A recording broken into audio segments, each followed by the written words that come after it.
Arkadaşlar selam. MT650 motorumuzdan bahsediyoruz. Önemli bir diğer konulardan bir tanesi korna.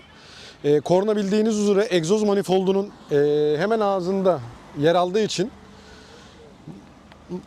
egzoz manifoldunun normalde burada oluyor kornamız.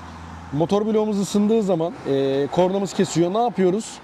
Ya yan tarafa çevirip açısını değiştiriyoruz ya da radyatörün üst kısmına doğru çekip yerini değiştiriyoruz.